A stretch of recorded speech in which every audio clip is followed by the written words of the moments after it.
that God had me do what I did up the stairs, they couldn't cut it out. And so I just want you to know it's just been a pleasure to stand on the front line of God's army with Rick on that one instance and boldly confess Jesus as Lord. And it was just so much fun. I'm so glad to be back here in Saddleback. Thank you for your welcome. I would just like to actually open up this morning with a quick video, if you may look to the screens. Thanks so much.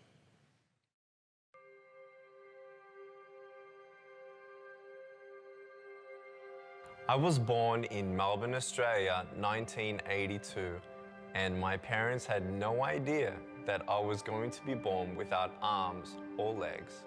I was the only one that I ever saw without limbs.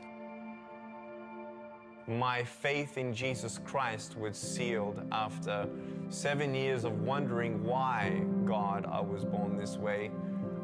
He answered me very clearly through John chapter 9. And I gave my life to Jesus at 15 after reading about how he came across a man who was born blind. And I'm like, hey, hold on a second. This looks interesting. And no one knew why he was born that way. I'm like, perfect. So I read on, and in verse 3 of the 9th chapter, Jesus said, it was done so that the works of God would be revealed through him.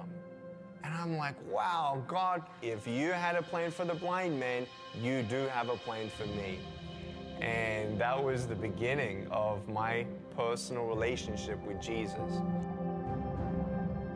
Youth groups were starting to call me, churches were starting to call me, opportunities were opening up everywhere for me to share my testimony. I was speaking in front of 300 sophomore public high school students. 3 minutes into it, half the girls were crying. One girl in the middle of the room started weeping. She put up her hand and she said, I'm so sorry to interrupt, but can I come up there and give you a hug? In front of everyone, she came and she hugged me. She cried on my shoulder and whispered in my ear. No one's ever told me that they love me. No one's ever told me that I'm beautiful the way that I am. I couldn't believe it. It changed my life.